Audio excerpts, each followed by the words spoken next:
It is just a week before the start of the Parliament's autumn session, but the topic of the amendment of the disputed law, which limits the application of European arrest warrants to crimes committed after 2002, that Brussels is demanding it be adjusted to EU legislation, is still not on the agenda. Croatian radio television has learned from sources close to Brussels that if Croatia continues to drag its feet on the issue, the EU Commissioner for Justice Viviane Reding has already drawn up a list of possible penalties, which include the slowing down of the procedure of Croatia's joining of Schengen. The trial of former Prime Minister and Croatian Democratic Union leader Ivo Sanader in the so-called Planinska case, one of several he is on trial for, has continued in Zagreb. A co-defendant, Stjepan Filic, has said earlier that he had handed over more than 17 million kuna in kickbacks to Sanader in the process of illegally acquiring a building in Zagreb.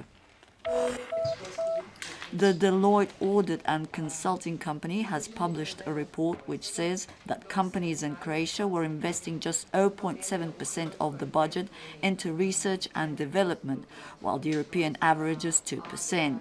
Although 90% of the companies had invested in development last year, nearly 70% of them are not planning to increase future investments into development if the current regulatory system is not changed.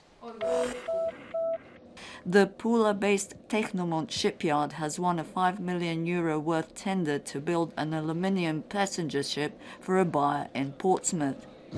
The job enabling Technomont to break onto the UK market. Technomont has won the tender competing with 50 other European shipyards. It is also currently building a patrol boat for the Gibraltar police.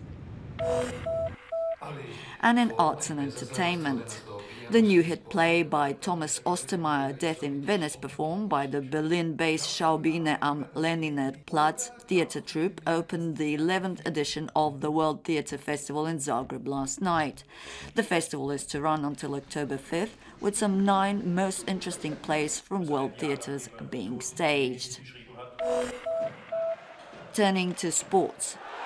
The Medveščak hockey team from Zagreb has suffered its second consecutive defeat last night, this time in the third round of the KHL at the hands of Prague-based Lev, which beat them 3-1. Medveščak's next opponent is Slovan from Bratislava. And the weather for the rest of the day. Mostly cloudy inland with some intermittent rain. Changeably cloudy along the coast with rain in places, showers and thunder.